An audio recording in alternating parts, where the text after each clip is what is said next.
మన రక్షకుడు ప్రభువైన యేసుక్రీస్తు వారి నామంలో ఈ వీడియోని వీక్షిస్తున్న ప్రతి ఒక్కరికి నా హృదయపూర్వక వందనాలండి. అందరూ బాగున్నారా? అందరూ బాగున్నారని నేను విశ్వసిస్తున్నాను. మీ అందరి గురించి నా అనుదిన ప్రార్థనలో మీ గురించి నేను జ్ఞాపకం చేసుకుంటున్నాను. మన ప్రభువైన యేసుక్రీస్తు వారి యొక్క కృపయు సమాధానము మీకు అందరికీ కలుగును గాక. ఆమేన్. నా ప్రభునందు అత్యంత సహోదరులరా, మరి దేవుడు నాకు ఇచ్చిన ప్రేరేపణ బట్టి ఒక వాక్యాన్ని మీతో పంచుకోవాలని చెప్పి నేను మీ ముందుకు నేను వచ్చి ఉన్నాను. మీరందరూ కూడా ఈ యొక్క వాక్యాన్ని చివరి వరకు మీరు ఆసక్తితో వినండి. ఎక్కడో కూడా వీడియో మధ్యలోంచి మీరు వెళ్ళొద్దు. ఇది నా యొక్క రిక్వెస్ట్, నా యొక్క విజ్ఞప్తి. చాలా ఇంట్రెస్టింగ్గా ఉంటుంది వాక్యము, మీ ఆత్మీయ జీవితానికి ఆశీర్వాదకరంగా ఉంటుంది. దయచేసి ఈ వీడియోని ప్రారంభం నుండి చివరి వరకు కూడా మీరు ఆసక్తిగా మీరు ఆలకించవలసిన విజ్ఞాపనం చేస్తున్నాను. చిన్న వచనాన్ని చూసుకుని మన వాక్యాన్ని ధ్యానించుకుందాం. మార్కు సువార్త 12:13 వారి మాటల్లో ఆయనను చిక్కపరచవలనని పరిసయ్యులను హేరోదీయులను కొందరును ఆయనను యొద్దకు పంపిరి. వారు వచ్చి, బోధకుడా, నువ్వు సత్యవంతుడువు, నువ్వు ఎవరిని లక్ష్య పెట్టని వాడవని మేము ఎరుగుదుము. నీవు మొహమాటం లేని వాడివై దేవుని మార్గం సత్యముగా బోధించేవాడువని కైసరుకు పన్ను ఇచ్చుట న్యాయమా కాదా? ఇచ్చుదమా ఇయ్యకుందమా అని ఆయనని అడిగిరి. చూసారు, యేసుక్రీస్తు వారిని ఈ రీతిగా వారిని శోధించడానికి వారు ఇచ్చారు. ఇదే మాట ఇంగ్లీష్లో ఏముందంటే కనుక Mark chapter 12:13 the leaders of the Herodians, the Pharisees came to the test the Jesus Christ, to trap the Jesus Christ, to sentence in the prisoner. చూడండి, యేసుక్రీస్తు వారిని మంచి ఉద్దేశంతో శాస్త్రులు పరిశీలు వాళ్ళకి సందేహాన్ని యేసుక్రీస్తు వారి ముందు పెట్టి వాళ్ళ సందేహాన్ని డౌట్ని క్లియర్ చేసుకోవడానికి రాలా. ఈ శాస్త్రీయ పరిశీలు ఎందుకు వచ్చారంటే కనుక యేసుక్రీస్తు వారి మీద ఏదో ఒక నింద మోపి యేసుక్రీస్తు వారిని చెరసాలకి అప్పగించడానికి, ఒక నేరము మోపటానికి, ఒక ప్రూఫ్ కోసం, ఒక ఆధారం కోసం చూస్తున్నారన్నమాట. ఎవరో ఈ యొక్క శాస్త్రీయులను, అలాగే హేరోదీయులు. వాస్తవానికి యెరూషలేము ప్రాంతంలో శాస్త్రీయులు, హేరోదీయులు ఈ యొక్క 2 జాతీయులు మనుషులు ఉన్నారు. కానీ ఈ 2 జాతీయ మనుషులకి ఒకరంటే ఒకరికి విరోధం. అంత స్నేహం లేదు, అంత సన్నిహిత భావాలు లేవు, అంత సన్నిహిత బంధం కూడా లేదు.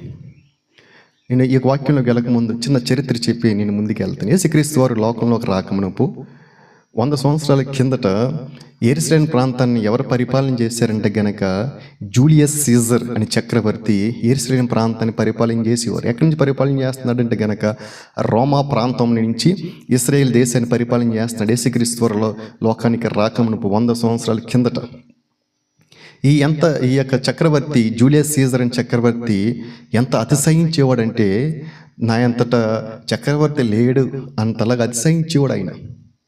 ఒక విషయం చెప్పన, మనం వాడుతున్న ప్రతి సంవత్సరంలో క్యాలెండర్ మనం వాడుతున్నామే, ఆ క్యాలెండర్లో జూలై మాసం ఎక్కడి నుంచి వచ్చింది తెలుసా? ఆ పేరు ఎలా వచ్చింది తెలుసా? ఈ యొక్క జూలియస్ సీజర్ యొక్క ముందు భాగంలో ఉన్న పేరు జూలియస్, దాంట్లో ఉన్న పేరు తీసుకుని మన 12 మాసంలో క్యాలెండర్లో ఒక మాసం పేరు పెట్టాడు. అదే మాసం పేరు ఏంటంటే కనుక జూలై. దాంట్లో 31 రోజులు ఉన్నాయి. అయితే జూలియస్ సీజర్ చనిపోగా తర్వాత వచ్చిన రాజు పేరు ఏంటంటే కనుక అగస్టస్ సీజర్. ఈ అగస్టస్ సీజర్ కాలంలోనే యేసుక్రీస్తు వారు తన మహిమని విడిచిపెట్టి, తన రాజ్యాన్ని విడిచిపెట్టి, దేవునితో సమానంగా ఉండట విడిచిపెట్టకూడదని భాగ్యమని ఎంచుకునలేదు. కానీ తన యొక్క దాసుడిగా వచ్చి శిలువ మరణం పొందినంతగా రిక్తినుగా ఆయన తగ్గించుకొచ్చాడు మాట. ఎప్పుడు జరిగిందంతా కూడా అగస్టస్ సీజర్ తన కాలంలో ఉన్నప్పుడు యేసుక్రీస్తు వారు లోకానికి యెరూషలేము ప్రాంతానికి వచ్చారు. ఈ అగస్టస్ సీజర్ కూడా తక్కువడేం కాదు. ఇతను కూడా ఏం చేశాడు, అగస్టస్ అండ్ సీజర్ అన్న పేరులో ముందు భాగం ఆగస్టుని తీసుకొచ్చి జూలై మాసం తర్వాత పేరు ఆగస్టుగా పెట్టుకున్నాడు. చూడండి, సంవత్సరానికి 365 రోజులు ఉండేవి. 365 రోజుల్లో మరి అప్పటి కాలంలో ఫిబ్రవరిలో 31 రోజులు ఉండేవి, ఆగస్టులో 28 రోజులు ఉండేవి. ఇప్పుడు కాదు, అప్పటి రోజుల్లో అగస్టస్ సీజర్ కాలంలో. అది రాజు అగస్టస్ సీజర్ ఎంత అవమానంగా ఫీల్ అయ్యాడంటే కనుక, నా ముందున్న రాజు తన పేరుతోటి జూలై పెట్టుకున్నాడు. ఆయన యొక్క నెలలో 31 రోజులు ఉన్నాయి, నా నెలలో 28 రోజులు ఉన్నాయి అని అతనికి ఒక తక్కువగా అవమానంగా ఫీల్ అయ్యి ఏం చేశాడంటే కనుక ఫిబ్రవరి నెలలో ఉన్న అప్పటికే 31 రోజులు ఉన్నాయి ఫిబ్రవరి నెలలో. ఏం చేశాడంటే ఫిబ్రవరి నెలలో ఉన్న 2 రోజులు తీసుకుని ఆగస్టు నెలకి తగిలించుకున్నాడు. 365 రోజులు అలాగే ఉన్నాయి. అప్పుడు ఏమైందంటే ఫిబ్రవరిలో 28 రోజులు, ఆగస్టుకి 31 రోజులు. ఇంత అతిశయించేవారు మరి రాజులు. చూడండి, రాజులు ఎలా ఉంటారంటే గనక వాళ్ళకి ఆస్తి పోయినా పెద్దగా అవమానంగా ఫీల్ అవ్వరు, లేకపోతే వాళ్ళ అనారోగ్యం వచ్చినా పెద్ద అవమానంగా ఫీల్ అవ్వరు. వాళ్ళకి పేరుకి కానీ కీర్తి ప్రతిష్టల భంగం కలిగితే గనక వాళ్ళు చాలా ఇన్సెక్యూర్గా అవమానంగా వాళ్ళు ఫీల్ అవుతూ ఉంటారు. అయితే ఎందుకు చెప్తున్నానంటే ఇదంతా ఒక చరిత్ర. ఈ యొక్క అగస్టస్ సీజర్ అనే కాలంలో యేసుక్రీస్తు వారు లోకానికి వచ్చారు. అగస్టస్ లోకానికి వచ్చిన తర్వాత ఆ అగస్టస్ యొక్క సహచరులు, అగస్టస్ యొక్క సపోర్టర్స్, అగస్టస్ యొక్క కార్యకర్తలుగా ఎవరు ఉండేవారు అంటే కనుక ఈ హేరోదులు ఉండేవారు.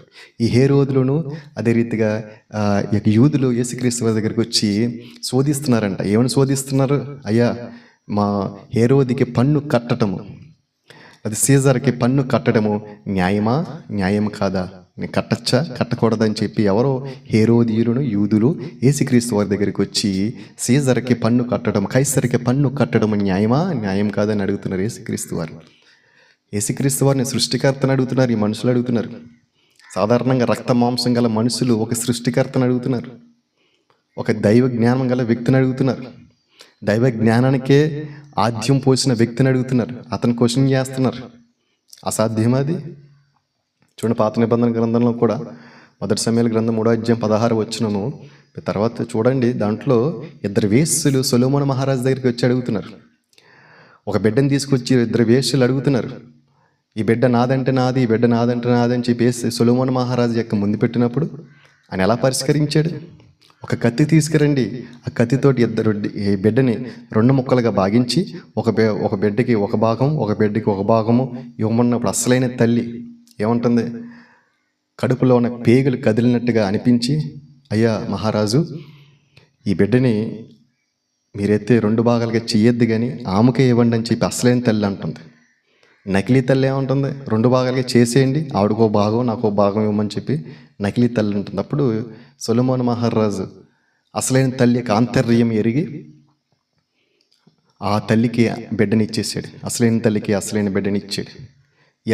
తన యొక్క పరిష్కారాన్ని, తన యొక్క తీర్పుని చూసిన ఇశ్రాయేలు అందరూ కూడా ఏమని భావించారంటే గనక ఇటువంటి దైవ జ్ఞానము ఎలా వచ్చింది ఈయనకి, అతని యొక్క తీర్పును, అతని యొక్క న్యాయాన్ని పరిష్కరించడం అందరూ కూడా చూచి ఎంత దైవ జ్ఞానం కలిగిన వాడు మన రాజు అని చెప్పి అక్కడ ఇశ్రాయేలు ప్రాంతంలో ఉన్న వాళ్ళందరూ కూడా సొలొమోను మహారాజుని కొనియాడారు.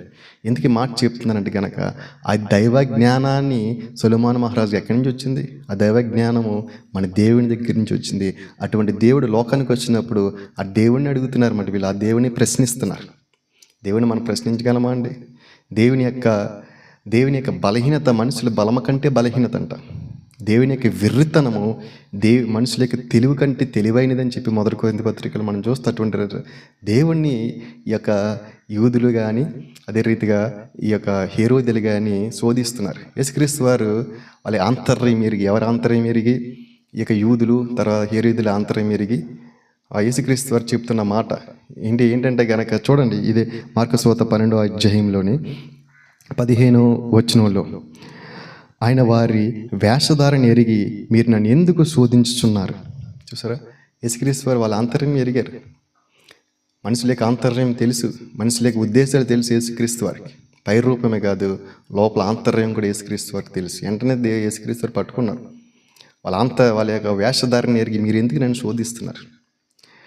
చూడండి ఎలా శోధిస్తున్నారంటే గనక కైసరికి పన్ను ఇవ్వటము న్యాయం అంటే గనక ఇక యూదులందరూ కూడా యేసుక్రీస్తు వారి మీద తిరగబడతారు. లేదు, పన్ను కట్టవసరం లేదు, పన్ను ఇవ్వటం న్యాయం కాదు అని కైసరికి న్యాయం, పన్ను కట్టడం కైసరికి న్యాయం కాదు అని అలా మాట్లాడినట్లయితే గనక ఈ యొక్క హేరోదులందరూ కూడా యేసుక్రీస్తు వారు మాట్లాడతారు. చూడండి, యేసుక్రీస్తుని ఎలా శోధిస్తున్నారంటే గనక కైసరికి పన్ను కట్టడం న్యాయం కాదు అని యేసుక్రీస్తు వారు అన్నారనుకోండి, ఈ హేరోదీలందరూ కూడా యేసుక్రీస్తు వారి మీద తిరుగుబడతారు. కైసరికి పన్ను కట్టడం న్యాయమే అని యేసుక్రీస్తు వారు అన్నారనుకోండి, యూదులందరూ కూడా యేసుక్రీస్తు మరి తిరుగుబడతారు. ఎందుకంటే కనుక ఒక వర్గం వారికి ఒక న్యాయం చెప్తే ఇంకో వర్గం వారికి కోపం. అంతేగాని యేసుక్రీస్తు వారిని కార్నర్ చేసి ఒక మూల భాగాన్ని పెట్టి ఆయన పరిశోధిస్తున్నారు, ఆయన శోధిస్తున్నారు. కానీ మన దేవుడు ఎంత గొప్పవాడంటే కనుక, ఎంత జ్ఞానం గలవాడంటే కనుక చూడండి, యేసుక్రీస్తు చెప్పిన మాట ఏంటంటే కనుక మీరు ఒక ఇజ్రాయేల్ దేశంలో నుంచి ఒక నాణ్యం పట్టుకురండి అన్నప్పుడు నాణ్యం పట్టుకొచ్చారు. ఆ నాణెం మీద ఏముంది చదవండి, ఆ నాణెం మీద ఏమున్నాయి మీరు చదవండి నాకు చెప్పండి అన్నప్పుడు వాళ్ళు చెప్పిన మాట ఏంటంటే కనుక ఆ నాణెం మీద హేరోది యొక్క బొమ్మ ఉన్నది, హేరోది యొక్క సంతకం ఉన్నది, హేరోది యొక్క అక్షరాలు ఆయనకి పేరు ఉన్నదని చెప్పినప్పుడు యేసుక్రీస్తు వారు చెప్పిన మాట ఏంటంటే కనుక అలాంటప్పుడు యేసుక్రీస్తు వారు వాళ్ళు అడిగిన మాట ఏంటంటే కనుక యేసుక్రీస్తు వారిని అడిగిన మాట ఏంటంటే కనుక మీరు యెరూషలేం ప్రాంతంలో నుంచి ఒక నాణెం పట్టుకురండి, ఆ నాణెం మీద ఏమున్నది మీరు చదవండి, ఆ నాణెం మీద ఏం పేరు ఉందో మీరు చదవండి అన్నప్పుడు వాళ్ళు చదివినప్పుడు ఆ నాణెం మీద ఏమున్నది తెలుసా? కైసరు బొమ్మ ఉన్నదంట. అదే రీతిగా కైసరు యొక్క సంతకం ఉన్నది, కైసరు యొక్క పేరు ఉన్నదంట. యేసుక్రీస్తు చెప్పిన మాట ఏంటంటే కనుక మరి కైసరు ఆ నాణెం మీద కైసరు యొక్క బొమ్మ ఉన్నది, కైసరు యొక్క పేరు ఉన్నది కాబట్టి కైసరిది కైసరికి ఇవ్వటము న్యాయము అన్నారంట. వాళ్ళందరూ కూడా కైసరికి ఇవ్వటం న్యాయము, దేవునికి ఇవ్వటము న్యాయము అని చెప్పినప్పుడు వాళ్ళందరూ కూడా ఆశ్చర్యపోయారంట. ఈ వ్యక్తికి ఎంత జ్ఞానం ఎలా వచ్చిందని చెప్పి వాళ్ళందరూ కూడా ఆశ్చర్యపడిపోయారు. వాళ్ళు పరిశోధించడానికి యేసుక్రీస్తు వారిని శోధించడానికి వచ్చారు కానీ వాళ్ళు ఎలా వెళ్ళిపోయారంటే కనుక ఆశ్చర్యపడిపోయి వాళ్ళు వెనక్కి వెళ్ళిపోయారు. ఈ రోజులో చాలామంది కూడా మరి కైసరికి ఇవ్వటం న్యాయమే అంటున్నాడు యేసుక్రీస్తు. మరి ఆ నాణ్యం మీద కైసరి యొక్క బొమ్మ ఉన్నది, ఆ నాణ్యం మీద కైసరి యొక్క సంతకం ఉన్నది, నిజమే. మరి కైసరికి ఇవ్వటం న్యాయమా? దేవుడికి ఎందుకు ఇవ్వాలి? దేవుడు ఏమన్నా పేదవాడా? దేవుడు ధనికుడు కదా, దేవుడికి ఎందుకు ఇవ్వాలి అని చెప్పి చాలామంది కూడా దేవుని శోధిస్తూ ఉంటారు. చూడండి, ఒక మాట మీకు చెప్తాను, శ్రేష్టమైన మాట మీకు చెప్తాను. ఆ నాణ్యం మీద కైసరి బొమ్మ ఉన్నది, కైసరికి ఇవ్వటం న్యాయమే అని యేసుక్రీస్తు వారు చెప్పారు. Okay, very good point. అది పాయింటే. మనందరం కూడా మరి ఎవరి స్వరూపంలో మనం వచ్చాము? ఆది కాండంలో ఉంది కదా, పురుషుని దేవుడు తన యొక్క స్వరూపంలో సృజించుకున్నాడు. The God created every man and female and his own vision. ప్రతి ఒక్కరిని కూడా దేవుడు తన యొక్క స్వరూపంలో సృష్టించుకున్నాడు. మరి కైసరికి ఇవ్వటం న్యాయమే, ఎందుకంటే ఆ నాణ్యం మీద ఆయన యొక్క బొమ్మ, ఆ యొక్క సంతకం అన్నీ ఉన్నాయి. మరి మనం ఆయన రూపంలో మనం సృష్టించుకున్నాడు, మరి ఆయన మనం ప్రేమిస్తున్నాము, మరి ఆయనకి ఇవ్వటం న్యాయం కదా? మనం కూడా ఆలోచించాలి. చాలామంది కూడా దేవుడికి ఎంత కావాలి, దేవుడికి పేదవాడా, దేవుడు మన అన్నీ కూడా మన కలిగినన్నీ కూడా దేవుడే ఇచ్చానంటున్నాడు కదా, ఇప్పుడు దేవుడికి ఎందుకు ఇవ్వాలని చాలామంది కూడా దేవుని శోధిస్తూ ఉంటారు. నీకు వివాహం అయింది, నువ్వు భార్యని ప్రేమిస్తున్నావు, నువ్వు ప్రతిసారి నేను ప్రేమిస్తున్నాను నీ భార్యతో నువ్వు చెప్తే నీ భార్య ఎలా ఉంటుంది? అందుకే నువ్వేం చేయలేవు. ఒక్కొక్కసారి కూడా నీ భార్యని ప్రేమిస్తున్నావు అనడానికి గుర్తు ఏంటంటే కనుక తన యొక్క బర్త్డేకో, తనకి వివాహ దినంకో, క్రిస్మస్కో, న్యూ ఇయర్కో నువ్వేం చేయాలి? ఒక బహుమానాన్ని తీసుకుని ఇవ్వాలి. అది నీ ప్రేమకు గుర్తు, నీ ప్రేమకు చిహ్నం. దేవుడు అంటున్నాడు కదా, నన్ను ప్రేమించినవాడు ప్రతి ఒక్కరు కూడా ఆత్మతోనూ సత్యముతోనూ హృదయంతోనూ నన్ను ప్రేమించవలనని ఇది ఆజ్ఞ దేవుడు అంటున్నాడు కదా. దేవుడిని మనం ప్రేమిస్తున్నాం అనడానికి మనకు కూడా ఒక నిర్ధారణ ఉండాలి కదా, ఒక గుర్తు ఉండాలి కదా. అందుకని మన మందిరానికి వెళ్ళినప్పుడు, మనం దేవుని దగ్గరికి వెళ్తున్నప్పుడు మనకి ప్రేమకు గుర్తుగా కానుకగా కానీ, దర్శింపుగా కానీ, కృతజ్ఞత కానుక కానీ దేవుడికి ఇవ్వాలి. మనం ఆది కాండంలో కూడా హేబేలు కూడా దేవుడికి మొట్టమొదటిగా తనకి తొలిసూరి గొర్రెల్లో ఒక తొలిసూరి గొర్రెని తీసుకెళ్ళి దేవుడికి హేబేలు ఇచ్చాడు. కయ్యను అయితే గనక కపట మనసుతో ఇచ్చాడు, కానీ దేవుడు కపట మనసుతో ఇచ్చిన దేవుడు అంగీకరించలేదు. మరి పూర్ణ మనసుతోటి, సాత్వికమైన మనసుతోటి దేవుడికి హేబేలు ఇచ్చాడు, అది అర్పణ దేవుడు అంగీకరించాడు. మనం కూడా దేవుని ప్రేమిస్తున్నాము అనడానికి మనం ఇచ్చే వస్తువే కానీ ఏదైనా కానీ అది మన యొక్క ప్రేమ అది కనపరుస్తుంది. దేవుడు పేదవాడని కానీ దేవుడు లేకపోతే ధనికుడు కాదని అర్థం కాదు. మన దాన్ని ఇచ్చిన దాంట్లో మన ప్రేమను మనం తెలియపరుచుకోవాలి. ఇలాగా యేసుక్రీస్తు వారిని ఈ శాస్త్రీయులు కానీ, ఈ హేరోదీయులు కానీ ఇలా శోధించడానికి ఇలాగ వచ్చి యేసుక్రీస్తు వారు సమాధానం చెప్పేటప్పటికి వాళ్ళందరూ కూడా ఆశ్చర్యపడిపోయారు. చూడండి, సర్వజనంగమా చూస్తున్న వీడియోని చూస్తున్న నా అత్యంత సహోదరులారా, దేవుడు మనల్ని ఎంతో ప్రేమిస్తున్నాడు. దేవుడు మన మీద కృప చూపిస్తున్నాడు. దేవుడు మన మీద దయ చూపిస్తున్నాడు. దేవుడు మనకు రక్షణ ఇచ్చి ఉన్నాడు. దేవుడు మనకి విమోచన ఇచ్చి ఉన్నాడు. అన్నీ తెలిసి కూడా మనం ఏం చేస్తున్నాం అంటే కనుక యేసుక్రీస్తు వారిని మనం శోధిస్తున్నాం. ఈ శాస్త్రీయులకి, హేరోదీయులకు కూడా ఈయన మనిషి కుమారుడని తెలుసు, అయినప్పటికీ కూడా దేవుని శోధిస్తున్నారు. మత్తయి సువార్త 9వ అధ్యాయంలో మీరు తర్వాత చూసినట్లయితే కనుక యేసుక్రీస్తు వారు ఒక పక్షవాయు గల వ్యక్తిని ఆయన స్వస్థపరిచి ఆయన చెప్పిన మాట ఏంటి తెలుసా? ఆ పక్షవాయు గల వ్యక్తికి ఆయన చెప్పిన మాట ఏంటంటే గనక నీ పాపములు క్షమించబడ్డాయి అని చెప్పి ఉన్నారు. అది చూసిన ఈ శాస్త్రీయ పరిశీలు దేవదోషం చేస్తున్నాడు. ఈ వ్యక్తికి ఎలాగా ఒక వ్యక్తి యొక్క పాపమును క్షమించే అధికారం ఇంకెలా ఉందంటే, యేసుక్రీస్తు వారు చెప్పిన మాట ఏంటంటే కనుక, ఈ మనిషి కుమారుడికి పాప క్షమాపములు క్షమించే అధికారం ఈయనకు ఉన్నదని చెప్పినప్పుడు ఈయన గ్రహించాలి కదా, వీళ్ళు గ్రహించాలి కదా. ఈ శాస్త్రీయుల పరిశీకులు, ధర్మశాస్త్ర ఉపదేశకులు, ఇక సెనహెరిటెన్స్ సభలో పెద్దలుగా అధికారులుగా ఉన్నవారు, రాబోచున్న మెస్సియ ఈయన గురించే కదా చెబుతుంది. ఒక వ్యక్తి ఒక పక్షవాయువు గల వ్యక్తిని ఎలా బతికించాడు, ఎలా లేపాడు. అదే రీతిగా యాయిరు కుమార్తెని ఎలాగ ఈయన బ్రతికించాడు. యాయిరు కుమార్తెని బ్రతికించినప్పుడు అంట ఆ వార్త దేశమంతటా కూడా వ్యాపించిందంట. దేశం అంతా వ్యాపించినప్పుడు ఈ శాస్త్రుల పరిశీలు, పెద్దలు, హేరోదీలు కూడా తెలుసు ఒక చనిపోయిన బిడ్డని ఎలాగ బ్రతికించారు. అది అసాధ్యం, అది ఇతను నిజంగా మెస్సే కాకపోతే ఎలా బ్రతికించాడా అన్న వాస్తవానికి వీళ్ళకి తెలుసు. అయినా సరే దేవుని ఏం చేస్తున్నారంటే కనుక వీళ్ళు శోధించే వారుగా ఉంటున్నారు. ఒక మోగ వ్యక్తికి దయ్యములు పట్టిన ఒక మోగ వ్యక్తిని కూడా దయ్యములు వెళ్ళగొట్టి ఆ మోగ వ్యక్తిని కూడా దేవుడు స్వస్థపరిచాడు. ఇవన్నీ కూడా శాస్త్రీయ పరిస్థితులకి తెలుసు, దేవుని యొక్క శక్తి తెలుసు, దేవుని యొక్క మహిమ తెలుసు. అయినప్పటికీ కూడా దేవుని వీరు ఏం చేస్తున్నారంటే గనక శోధించేవారుగా ఉంటున్నారు. కానీ మనం కూడా దేవుడు పునరుద్ధానమై లేపబడి ఉన్నాడు. ఆయన 3వ దినం పునరుద్ధానమై లేపబడ్డాడు. మరణపు ముళ్ళని విరగొట్టాడు. మరణం యొక్కయు పాతాళం యొక్క తాళపు చెవులే ఆయన వశంలా ఉన్నాయి. ఆయన పునరుద్ధానమై లేపబడి 40 దినములు ఆ యూదియా, సమరయ, గలిలయలో ఆయన అనేక మందికి ఆయన కనపరచబడ్డాడంట. అపోస్తుల గారి 1:2-3 వచనాల్లో చూస్తాం.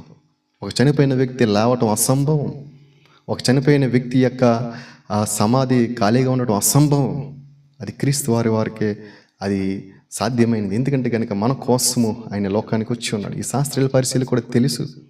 మందస్సము క్రీస్తుని గురించి ప్రకటిస్తుంది, బండ క్రీస్తుని గురించి ప్రకటిస్తున్నది, మేఘము క్రీస్తుని గురించి ప్రకటిస్తున్నది, ఎత్తట సర్పము క్రీస్తుని సూచిస్తుంది.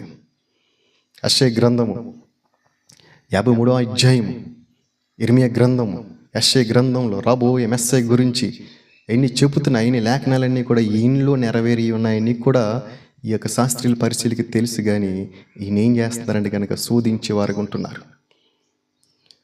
అందుకని చాలామంది యేసుక్రీస్తు సత్యవంతుడని, యేసుక్రీస్తు రక్షకుడని, విమోచకుడని తెలిసినప్పటికీ కూడా క్రీస్తుని చాలామంది కూడా దేవుని యొక్క వాక్యానికి, దేవుని యొక్క విధేయత లేకుండా చాలామంది కూడా దేవుని ఏం చేయవారుగా ఉన్నారంటే కనుక శోధించేవారుగా ఉన్నారు. They are trapping the Jesus Christ. చాలామంది కూడా దేవుని శోధించేవారుగా ఉంటున్నారు.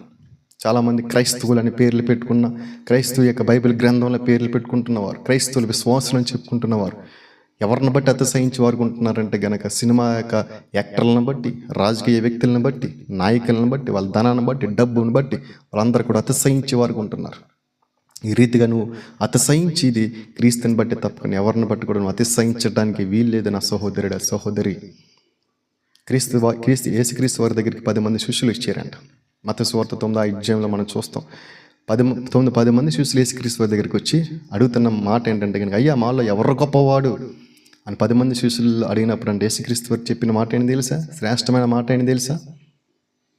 లోకస్తులైతే కనుక అధికారులుగా ఉన్నవారు మనుషుల మీద పరిపాలన చేస్తూ ఉంటారు. లోకస్తుల్లో గొప్పవారుగా ఉన్నవారు మనుషుల మీద అధికారం చెలాయిస్తూ ఉంటారు. కానీ మీరైతే గనక గొప్పవారైన వారు మీరు పరిచారికలుగా ఉండాలి. మీరు ముఖ్యమైన వారు మీరు దాసులుగా ఉండాలి. నేను పరిచర్య చేయించుకోవడానికి రాలేదు, కానీ పరిచర్య చేయటానికి లోకానికి వచ్చానని చెప్పేసి క్రీస్తు వారు చెప్తున్నారు. ఆయన మాటల్లో మనకు మాదిరి ఉన్నది, ఆయన ప్రవర్తనలో మనకు మాదిరి ఉన్నది, ఆయన సాక్ష్యంలో మనకు మాదిరి ఉన్నది. నన్ను పోలిన ప్రియమైన పిల్లలుగా ఉండవాలని చెప్పి ఎఫెసీయుల పత్రిక 5:2లో యేసుక్రీస్తు వారు మాట్లాడుతున్నారు. ప్రభునందు ప్రియమైన సహోదరులారా, దేవుడు మనల్ని హెచ్చిస్తున్నాడు, మనకు ఉద్యోగం ఇచ్చాడు, వ్యాపారం ఇచ్చాడు, బిడ్డలు ఇచ్చాడు. ఒక స్థితిలో మనకి ఇప్పుడు అనుభవిస్తున్న ఈ యొక్క సౌలభ్యము మనకు ఉండేది కాదు. దేవుడి కృపను బట్టి మనం ఆశీర్వదిస్తున్నాడు. మన దేని బట్టి మనం అతిశయించే వారుగా మనం ఉంటున్నాం. అతిశయించేవాడు క్రీస్తుని తప్ప కానీ దేని బట్టి అతిశయించడానికి వీల్లేదు. ఒక క్రైస్తవుడుగా ఉన్నవాడు, ఒక విశ్వాసులుగా ఉన్నవాడు, ప్రభుని ఎరిగిన వారు, లోకాన్ని విడిచిపెట్టిన మనం ఎలా ఉండాలంటే కనుక నువ్వు గొప్పవాడు అయినప్పటికీ కూడా పరిచారికలుగా ఉండాలి. నువ్వు ముఖ్యమైన వాడైనప్పటికీ కూడా దాసుడిగా ఉండాలి. సాక్షాత్ క్రీస్తు వారి 12 మంది శిష్యులకి పాదాలు కడిగారు. మనమెంత ఒకవేళ లేకపోతే కనుక నీ ధనాన్ని బట్టి, నీ డబ్బుని బట్టి, నీ ఐశ్వర్యాన్ని బట్టి, నీ అండబలాన్ని బట్టి, కండబలాన్ని బట్టి, బంధుబలాన్ని బట్టి, నీ రక్త సంబంధికులు బట్టి నువ్వు అతిశయించినట్లయితే గనక నీకు శాస్త్రీయులు పరిశీలికి పెద్ద తేడా లేదు. వాళ్ళు కూడా శోధిస్తున్నారు, నువ్వు కూడా దేవుని శోధిస్తున్నావు. క్రీస్తుని మనం శోధించడానికి వీలు లేదు. నేను జ్ఞానాన్ని కదా నువ్వు అనుకునేడలా, నువ్వు జ్ఞానం అగినట్లుగా నువ్వు వెర్రివాడు అగుదు అని చెప్పి కొరింథీ పత్రికలో పౌలు అంటున్నాడు కదా. జ్ఞానం బట్టి అతిశయించడానికి వీల్లేదు. మనం అతిశయించేవాడు ప్రభుని బట్టి మనం అతిశయించాలి. ఒకవేళ నీ ధనాన్ని బట్టి మనం చెప్పుకున్న రీతిగా దేన్ని బట్టి నువ్వు అతిశయించిన ఎడల నువ్వు క్రీస్తుని శోధించిన వాడివే. చూడండి, మీకు విషయం చెప్పనా, మీకు బైబిల్ గ్రంథంలో అనేక రకమైన పాపాలు ఉన్నాయి. నరహత్య, వ్యభిచారము, దొంగతనము, ఇన్ని చాలా రకరకాల పాపాలు ఉన్నాయి. కానీ అత్యంత ప్రమాదమైన పాపం ఏంటి తెలుసా? అత్యంత ప్రమాదమైన పాపం, అత్యంత dangerous sin. What is the danger of sin? Do you know that? అత్యంత ప్రమాదకరమైన పాపం ఏంటి తెలుసా? గర్వము. ఒక మనిషి గర్వం తలకెక్కితే దానికి మందు లేదంక. ఆ మందు ప్రార్థనలోనే, విజ్ఞాపనలోనే జయించాలి తప్ప కానీ వేరే దానికి మందు లేదు. సౌలు కూడా తలకి గర్వం ఎక్కటాన్ని బట్టి తన కత్తి మీద తానే దూసుకుని చచ్చాడు. ఈ సున్నత లేని ఫిలిష్తీయుడి చేతులు చచ్చేటి కంటే నేనుగా ప్రాణ త్యాగం చేసుకుంటా మేలు అని చెప్పి తన కత్తి మీద సమాన మోసి వాడి యొక్క కత్తి మీద ఆడి పడి చచ్చినట్లుగా మనం చూస్తూ ఉంటాం. ఒక గర్వం మనిషికి తలకెక్కితే ఈ రీతిగా ఉంటుంది. ఎలా వస్తుందంటే డబ్బుని బట్టి, ఐశ్వర్యాన్ని బట్టి, అందాన్ని బట్టి కూడా వస్తూ ఉంటుంది.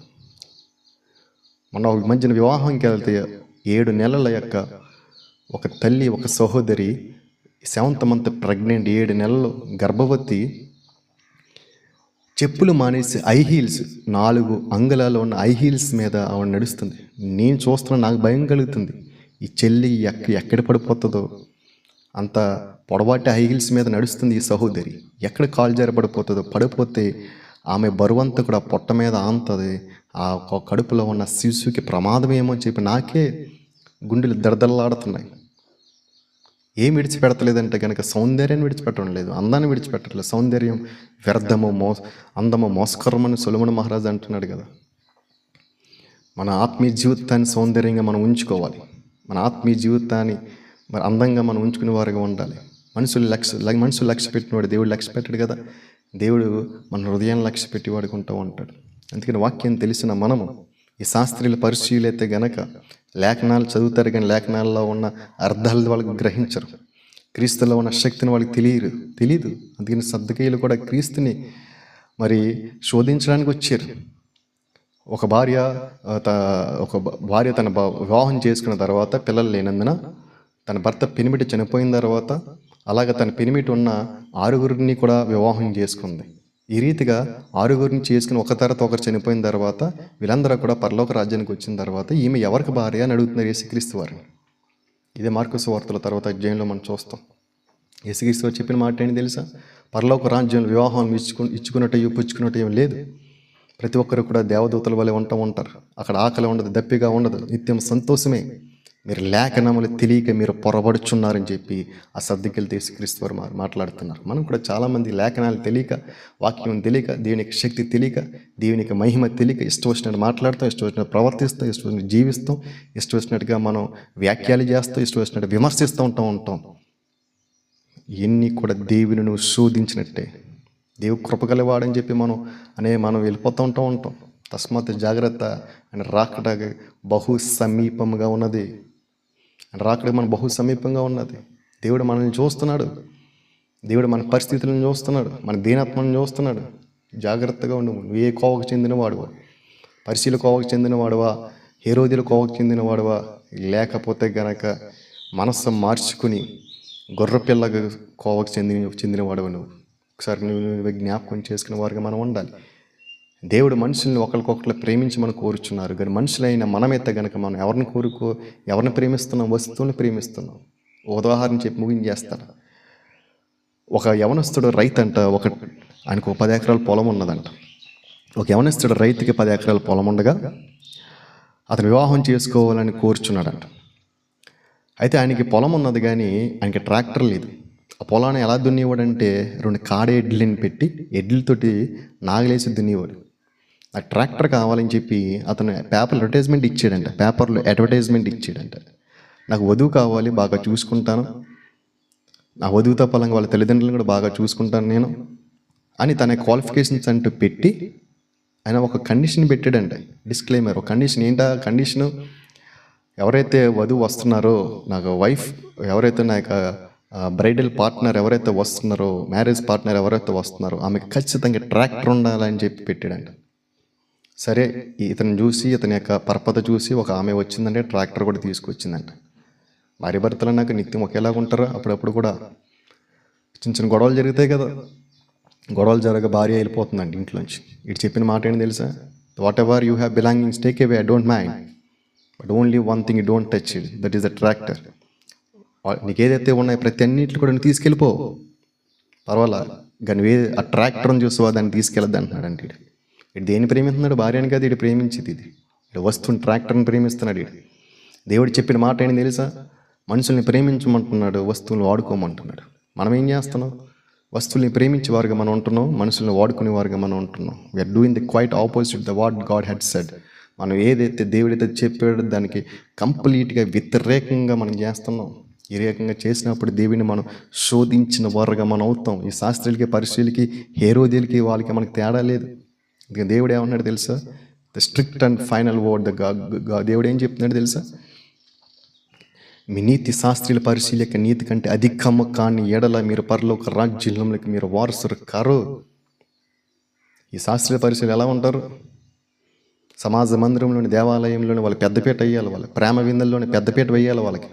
సమాజ మందిరంలోని వాళ్ళందరూ కూడా అందరికీ వినపడాలని చెప్పి ప్రార్థన చేస్తూ ఉంటారు.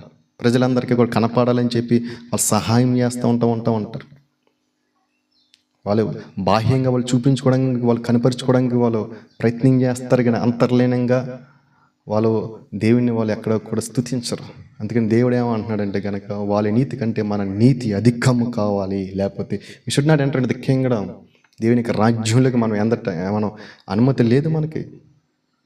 వాళ్ళు సొంపులోను, పుదీనలోను, జీలకర్రలోను వాళ్ళు 10వ వంతు చేస్తూ ఉంటారు. అసలైన మూలమైనది నిరీక్షణ, ప్రేమ వాళ్ళు కోల్పోతూ ఉంటారు. మన అసలైన నిరీక్షణ, ప్రేమ కలిగి మనం ఉండాలి. ప్రేమ లేనివాడు నావాడు కాదని దేవుని వాక్యం సెలవిస్తుంది. అలా ఉన్నట్లయితే కనుక మనము శాస్త్రీయ పరిశీలనలాగా పోలినట్లే ఉంటాం. అలాంటి వారికి దేవుని రాజ్యంలో చోటు లేదు. అలాంటి వారి దేవుడిని మనం ఏం చేస్తున్నామంటే కనుక మనం శోధించే వారిగా మనం ఉంటున్నాం. ఒక దీనత్వంతో నువ్వు ఉండి, ఈ వీడిని వీక్షిస్తున్న నువ్వు దీనత్వంతో ఉండి కష్టాన్ని ఓర్చుకుంటూ, ఇబ్బందిని తట్టుకుంటూ నిరీక్షణలోని దేవుని చూస్తున్నావా? దేవుడు చెప్పిన మాట ఏంటి తెలుసా? స్మరణాన సంఘానికి ప్రకటన గ్రంథం 2వ అధ్యాయంలో దేవుడు యోహాను ద్వారా చెప్పిన మాట ఏంటి తెలుసా? నీ యొక్క శ్రమని, నీ దరిద్రతని నేను ఎరిగి ఉన్నాను, అయినను నువ్వు ధనవంతుడివే. మరలా నీ శ్రమనే, నీ దరిద్రతని నేను ఎరిగి ఉన్నాను, అయినా నువ్వు ధనవంతురాలవే అని చెప్తున్నాడు దేవుడు. దేవుని కోసం నువ్వు తట్టుకుంటున్నావా? జయిస్తున్నావా? లోకాన్ని, శ్రమని జయిస్తున్నావా? ఆకర్షణని జయిస్తున్నావా? కోరికలు జయిస్తున్నావా? తట్టుకుంటున్నావా? ఉపవాస ప్రార్థనతో శరీరాన్ని నలగొట్టుకుంటున్నావా? The God looking your suffering and temptation, though you are the wealthy man. దేవుడు నీ పరిస్థితిని చూస్తున్నాడు. అయినప్పటికీ కూడా నీ అంతర్లీనంగా ఆయన యొక్క అంతరాత్మలు నీ పరిశుద్ధత ఉన్నది కాబట్టి దేవుడి దృష్టిని నువ్వు ఎలానో తెలుసో ఐశ్వర్యవంతుడివి అని స్మరణాన సంఘంతో దేవుడు మాట్లాడుతున్నాడు. అదే లౌకిక సంఘం కూడా దేవుడు చెప్పిన మాట ఏంటి తెలుసా? అయితే చల్లగా నుండుము, అయితే వెచ్చగా నుండుము. You should not be like a lukewarm. నువ్వు నులవెచ్చిన స్థితిలో ఉండటానికి వీల్లేదా? నువ్వు చల్లగానే ఉండుము, వెచ్చగానే ఉండుము. నువ్వు నులివెచ్చిన స్థితిలో ఉండటానికి వీల్లేదు. నువ్వు ఉండుగోరిన ఎడల నేను నీ మీద ఉమ్ము వేసిదేను అని చెప్పి దేవుడు మాట్లాడుతున్నాడు. సంగమా, అదే రీతిగా ఈ వీడియోని చూస్తున్న నా సహోదరులారా, దేవుని శక్తిని మనకు తెలుసు. ఆది యందు భూమి నిరాకారంగాను శూన్యంగాను ఉన్నప్పుడు ఒకే ఒక్క మాటతోటి వెలుగు కలిగిన గాక అన్నప్పుడు వెలుగు వచ్చింది.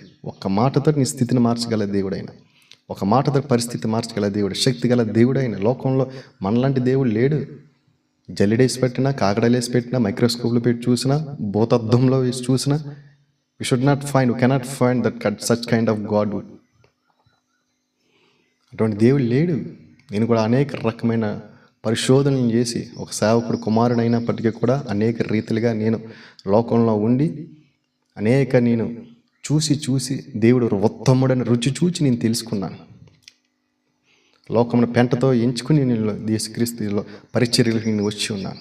ఇంకెప్పుడు కూడా నేను వెనక చూడడం లేదు. అనేక మందిని దేవుని వాక్యం వైపు, యవనస్తుని దేవుని వైపు నేను తిప్పుతూ చల్లారిపోయిన స్థితిని నేను వాళ్ళని వేడి పుట్టిస్తూ దీని వైపుని తిప్పివాడుకుంటున్నాను. దేవుని వైపు మనం చూచేవారుగా మనం ఉందాం. దేవుని శోధించడానికి వీల్లేదు. దేవుని రాకడ అతి సమీపముగా ఉన్నది. ఇదిగో నేను మేగురుడై వచ్చుచున్నాడు. I'm coming soon. దేవుని వైపు మనం చూచేవారుగా ఉండాలి. మనం సమయం లేదు. అపవాదిగడ సమయం తక్కువ. అందుకని వాడు బహు కోపం గలవాడే, బహు ఉగ్రతం గలవాడే మనల్ని మోసపరుస్తున్నాడు. ఆడికి రాజ్యం నరకం వైపు తిప్పడానికి మనందరినీ కూడా ఆడి వైపు తిప్పేవాడుగా మనల్ని ప్రయత్నం చేస్తున్నాడు. కానీ దేవుడి వైపు మనం ఉండాలి. శరీరాన్ని నలగొట్టుకోవాలి, పరిశుద్ధంగా ఉండాలి, పవిత్రంగా మనం ఉండాలి. మన పరిశుద్ధత హృదయంలో మనం ఉంచుకునే వారుగా మనం ఉండాలి. వ్యర్థమైన వాటిని మనం చూడకుండా మన కళ్ళు మూసుకునే వారుగా మనం ఉండాలి. దావీదు వలె యోబు కూడా నా కన్నికలు చూడకుండా నా కన్నులతో నిబంధన చేసుకుంటున్నానని చెప్పి యోబు అంటున్నాడు. సహోదరుడా, నిబంధన చేసుకోవాలి. దేవుని తోటి మనకు ఒక కట్టడే మనం చేసుకునే వారుగా మనం ఉండాలి. నిలువెచ్చిన స్థితిలో ఎంతకాలం మనం ఉంటాం. దేవుని కృపను బట్టి మనం ఈ రీతిగా మన జీవితాన్ని నెట్టుకుంటూ వచ్చాం. When our day is going to finish we didn't know that. ఎప్పుడు మన రోజు గడిస్తుందో ముగిస్తుందో మనకు తెలీదు. సహోదరులారా, దేవుని మనం శోధించడానికి వీలేదు. ఈ శాస్త్రీయులు హేరోదీయులు దేవుని శోధించడానికి వచ్చారు తప్ప కానీ దేవుడు వాళ్ళ యొక్క నామకార్థత్వం వాళ్ళు విరిగి ఎంతకాలం నేను శోధిస్తున్నామని చెప్పి వాళ్ళు మాట్లాడుతున్నారు. The same God is talking towards you. అదే దేవుడు నీ ద్వారా కూడా మాట్లాడుతున్నారు. The same God talking to you, the same God talking to me, the same God talking to all the congregation. ప్రతి ఒక్కరితో కూడా దేవుడు ఏం మాట్లాడుతున్నాడు? ఎంతకాలం నువ్వు నామకార్థంగానే ఉంటున్నావు, వేషధారంగానే ఉంటున్నావు? లేదు, మన దేవుని వైపు చూచేవారుగా మనం ఉండాలి. ప్రకటన గ్రంథంలో యోహాను చెప్పిన మాట ఏంటి తెలుసా?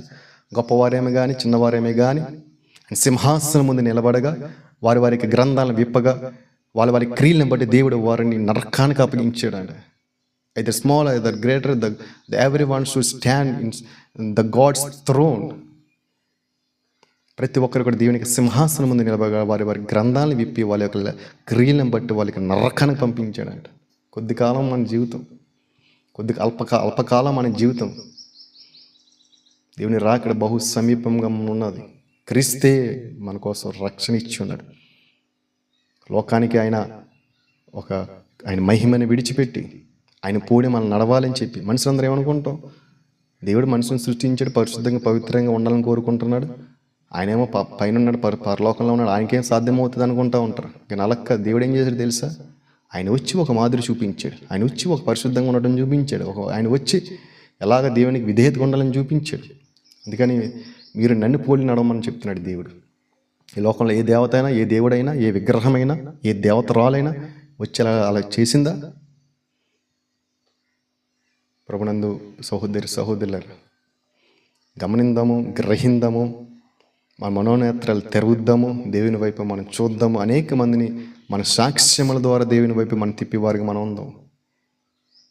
నీ మందిరాల్లో, కోటాల్లో ఇలా మైకని పట్టుకొని గట్టిగా బిగ్గరగా మెలోడీగా పాటలు పాడిన అది దేవునికి మహిమ కాదు. ఓకే, ఒక రకంగా దేవుని మహింపరిచినట్లే, కానీ అత్యంత దేవునికి స్తుతి యాగం ఏంటి తెలుసా? దేవునికి సాక్షులుగా ఉండటం, దేవునికి పరిశుద్ధంగా ఉండటం.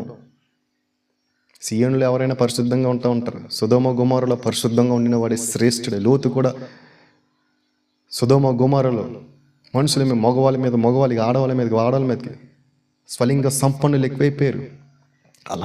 అలాంటి సొదొమ గొమొర్రా ప్రాంతంలో కూడా లోతు పరిశుద్ధంగా పవిత్రంగా అగ్నిలా నిలబడ్డాడు. ఎందుకని ఆయనలో దేవుని వాక్యం ఉన్నది.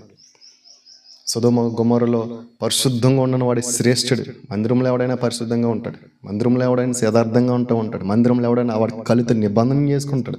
లోకంలో నిబంధన చేసుకుని లోకాన్ని జయించిన వాడే శ్రేష్ఠుడు. అప్పుడే నిజంగా దేవుని నువ్వు స్తుతించినట్టు, అప్పుడే నువ్వు దేవుని గణపరిచినట్టు. 14:2 కీర్తనలో కూడా దేవుడు ఏమంటున్నాడు తెలుసా? I'm looking from the heaven, if any one wise man ఈ looking to me, I'm examining from the heaven. కీర్తనకారుడు అంటున్నాడు కీర్తనలు 14:2, దేవుడు ఆకాశం నుంచి చూస్తున్నారు, వివేకం కలిగిన నరుడు ఎవరైనా ఉన్నారా అని చెప్పి. మన వివేకం దేంట్లో ఉన్నది? మనం కామకత్వంలో మనం ఉన్నదా? లోకంలో డబ్బు సంపాదనలో మనం ఉన్నదా? విగ్రహారాధనలో మనం ఉన్నదా? దేంట్లో ఉన్నది? కామ ఇచ్చల వ్యసనాలలో మనలో ఉన్నదా? వివేకం దేవుళ్ళ వైపు మనం తిరిగినప్పుడు అబ్రహాంను అలా ఆశీర్వదించాడు, మనల్ని కూడా ఆశీర్వదిస్తాడు. సహోదరులారా, చివరికి ఒక మాట చెప్పి ముగించేస్తాను నేను. 21 ప్రకటన గ్రంథంలో యోహాను చెప్పిన మాట ఏంటి తెలుసా? అవిశ్వాసులు, నరహంతికులు, అబద్ధికులు వీళ్ళందరూ కూడానంట అగ్నిగుండంలో దేవుడు పడేస్తాడంట. అది నరకం అని అందులో ఉన్నది. నువ్వు భక్తిహీనం చూసి వ్యసన పడుతున్నావేమో, నరహంతికులను చూసి నువ్వు వ్యసన పడుతున్నావేమో, వేశ్యలను చూసి నువ్వు వ్యసన పడుతున్నావేమో, త్రాగుబోతులను చూసి వ్యసన పడుతున్నావేమో, విగ్రహార్థులను చూసి వ్యసన పడుతున్నావేమో. నువ్వు గ్రహించుకోవాల్సింది ఏంటి తెలుసా? నేను కూడా భక్తిహీనున్నే, నేను కూడా భక్తి లేనివాడిని, అవిశ్వాసున్నే. అవిశ్వాసకి వ్యభిచారికి తేడా లేదు. వీళ్ళందరినీ కూడా దేవుడు ఎక్కడేస్తానంటున్నాడు? రెండో మరణం అగ్నిగుండంలో వేస్తానంటున్నాడు. అందుకని నువ్వు చల్లగానే వెచ్చగానే కాకుండా, చల్లగానే వెచ్చగానే నువ్వు ఉండాలి. నిలవెచ్చిన స్థితిలో ఉండడానికి వీలు. అందుకని నువ్వు వెచ్చగా ఉండాలి, భక్తులను ఉండాలి. లేకపోతే కనుక దేవుని నువ్వు శోధించినట్లే, ఈ శాస్త్రీయులు హేరోదులు ఎలాగ దేవుని శోధించారో అలాగే నువ్వు దేవుని శోధించినట్లే. అలా శోధించినట్లయితే కనుక the God will take you and push you in to the hell. దేవుడు నేను తీసుకుని నరకంలో పడవేస్తూ ఉంటాడు. ప్రతి క్రియ కూడా అక్కడ లిఖించబడుతుంది. అందుకని దేవుని శోధించడానికి వీల్లేదు. దేవుని మనం ప్రాణం పెట్టి ఉన్నాడు, సత్య దేవుడని, రక్షకుడని, విమోచకుడని మనం ఎరిగి ఉన్నాం. మనం నిదానించి నిత్యత్వం వైపే మనం చూచేవారుగా మనం ఉందాం. ఇంతటితో నా మాటలు ముగిస్తున్నాను. దేవుడి వాక్యం దీవించునుగాక.